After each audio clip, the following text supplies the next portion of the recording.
Buenas tardes. Mi nombre es Marisa Marlene Becerra Herrera. Soy licenciada en Derecho y estudio la maestría en Administración Pública. En este video les voy a hablar sobre el Derecho Internacional Humanitario, que es el tema que he estado tratando a lo largo de este proyecto. Como objetivo principal, este proyecto tiene hablar sobre el Derecho Internacional Humanitario y que aquellos, no solamente los estudiosos del derecho, conozcan y sepan aplicarlo para que en conflictos armados, en este caso de carácter internacional, se evite el sufrimiento humano de aquellos que desafortunadamente se encuentran en un conflicto bélico y que no forman parte activa del mismo, entendiéndose a estos como las personas civiles y a aquellos que pertenecen a los ejércitos o a los países en conflicto, pero que han sido heridos en guerra. Ahora bien, para poder entender un poco mejor lo que es el derecho internacional humanitario, voy a comenzar por definirlo. Es el conjunto de normas jurídicas perteneciente a la rama del derecho internacional público, cuyo objetivo, como ya lo mencioné, es evitar el sufrimiento humano en conflictos armados, en este caso de carácter internacional, que comúnmente nosotros conocemos como guerra. Bien, desafortunadamente, esta es una rama del derecho que poco se conoce, no tenemos tanto acercamiento con el mismo como con otras ramas del derecho, como puede ser el derecho civil o el derecho penal. Y es tan importante conocer de él. ¿Por qué? Bueno, en primer punto, ¿cómo podemos empezar a tomar en cuenta o a aplicar el derecho internacional humanitario? Cuando dos países o estados, entendiéndose a estos como naciones, se declaran en guerra, o bien cuando los dos países o más están en guerra y ninguno o solo uno se ha declarado en guerra, pero sabemos que los niveles de heridos, de decesos es considerable, en ese momento se pone y se toma en cuenta, se comienza a aplicar el derecho internacional humanitario. Ahora bien, el derecho internacional humanitario es de suma importancia. Este surgió en Italia alrededor de 1800, justamente cuando un hombre suizo decidió, o más bien le tocó ver la batalla del Solferino en Italia. A raíz de esto y del gran desastre que observó, del gran sufrimiento y que sentían en ese momento los pobladores y los heridos de guerra, que no podían ser atendidos porque no existían servicios médicos que pudieran ayudarlos a salvarles la vida o simplemente a tener una mejor calidad de vida. En ese momento, él escribió un libro en el que estableció varios supuestos y de ahí nace el derecho internacional humanitario. En ese sentido, tenemos varias normas que lo regulan. En primer término tenemos a los acuerdos de Ginebra, a los acuerdos de La Haya, que son las dos grandes normatividades que rigen este derecho. Ahora bien, este derecho tiene que ser respetado. ¿Y cómo podemos o cómo debemos hacer que se respete? Bueno, esto queda en manos de las personas o de aquellos que se encuentran en conflicto. Es decir, nosotros o las personas que en algún momento se encuentran en conflicto directo, es decir, los gobiernos que tengan un conflicto con uno u otro país o más, tienen la obligación de hacer valer y respetar el derecho internacional humanitario. ¿Cómo lo pueden hacer valer? Bueno, que los ejércitos de las naciones involucradas tengan servicio médico, que los civiles heridos y no heridos puedan tener acceso a servicios de salud, a tener comida, a tener condiciones de higiene, a tener un techo donde pasar la noche. Y en cuanto a los servicios de salud, dentro del derecho internacional humanitario existen tres grandes organizaciones o instituciones. La primera de ellas, creada a raíz de la batalla de Solferino que les comenté hace un momento, es la que todos conocemos y que estoy segura que en todos los países en los que cada uno de nosotros vivimos existe. ¿A cuál me refiero? A la icónica, y sí lo digo icónica, porque es la encargada de aplicar ayuda a todos los conflictos en los que el mundo se encuentra, ya sea de carácter natural o bélico. Me refiero a la Cruz Roja. Después de esto, bueno, surgieron otras dos instituciones que tienen el mismo objetivo y la misma esencia. Son de igual naturaleza. ¿A cuál me refiero? Bueno, el primero de ellos, que surgió justamente después de la Cruz Roja en la batalla entre Rusia y Turquía, fue la Media Luna Roja. ¿Por qué se estableció una Media Luna Roja si ya teníamos a la Cruz Roja, que era suficiente para poder atender de manera médica a los heridos y civiles? Bueno, porque recordemos que en Turquía una de las religiones que predomina es la musulmana. En ese sentido, ellos creían, y sí respetaban a la Cruz Roja, pero también creían que el llevar como estandarte una cruz iba en contra de su religión y hería susceptibilidades. Entonces propusieron al comité de la Cruz Roja que ellos pudieran utilizar una media luna roja. Fue aprobado y hoy en día también la media luna roja tiene la misma naturaleza y objetivo que la Cruz Roja. Posteriormente, y ya en años más recientes, se creó otro estandarte importante en carácter internacional para atender situaciones dentro de un conflicto bélico. Me refiero al diamante rojo. El diamante rojo es como, yo lo voy a llamar así, un comodín. ¿Por qué lo voy a llamar un comodín? Porque, bueno, en primera instancia, respeta la Cruz Roja y respeta la Media Luna Roja. Sin embargo, aquellos que no quieran utilizar ni la Cruz Roja ni la Media Luna Roja, utilizarán el diamante rojo. Todos representados, vuelvo a repetir, cada uno de los símbolos en color rojo y de fondo, color blanco. Si ustedes ven la Cruz Roja, la Media Luna Roja o el diamante rojo, ustedes pueden acudir a él si es que se encuentren, esperemos que no, en un conflicto armado, porque ellos les van a brindar la ayuda necesaria. Antes solamente establecían la cuestión médica, hoy va más allá. Hoy ya también establecen alimentos, no solo les dan medicinas, les dan alimentos, incluso hasta refugio.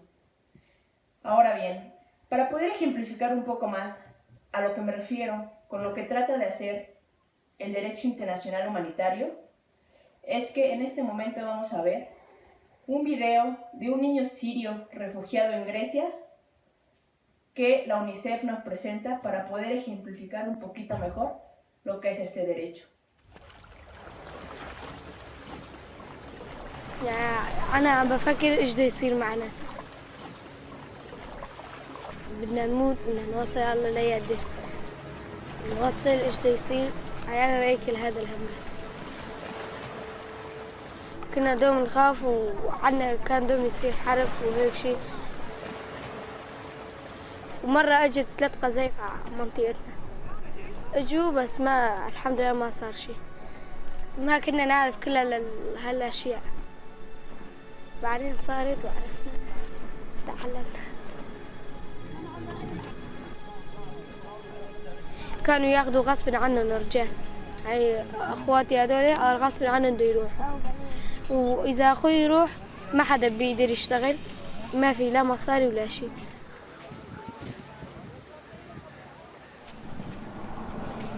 كنا كويسين مع بعض ولا خبيت راح وكل واحد عم يطرح.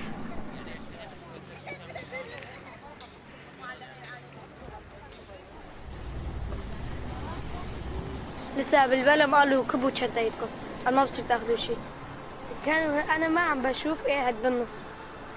الشباب يقولوا انه اجت موج، يا عساكر يجوا البلم يشقوها نوقع بالمي نفطس هذا. بعدين يعني اجوا الموج بس ما صار شيء الحمد لله. وبعدين مشينا اليوم من امبارح الصبح عم نمشي لهلا. يمكن شي 50 كيلومتر هيك شي. في عندي كان ألعاب هيك شي بحبهم كتير، كنت حابب أجيبهم معي بس ما قدرت.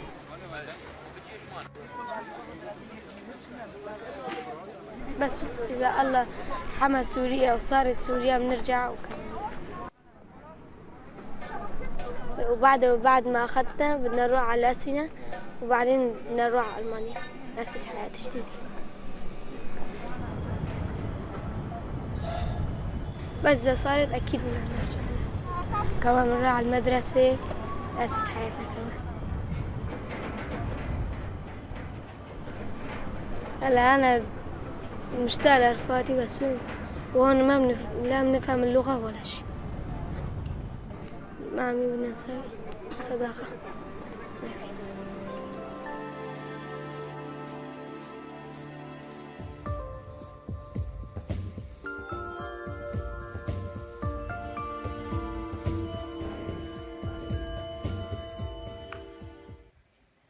Bien, una vez visto este video, ¿qué podemos advertir? Desde mi punto de vista, podemos advertir tres cosas. La primera, y continuando con el tema del derecho internacional humanitario, estamos viendo a un niño.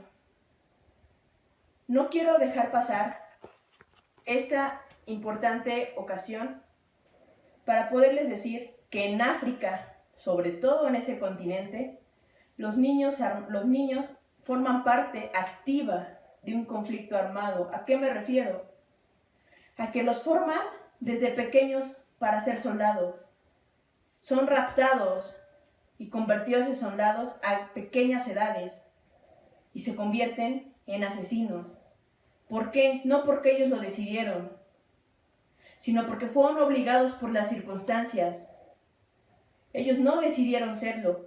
Y esa parte también es importante y la vigila el derecho internacional humanitario. Busca evitar que los menores de edad sean soldados en una guerra que no les corresponde y que muchas veces son raptados no por el gobierno, por los rebeldes.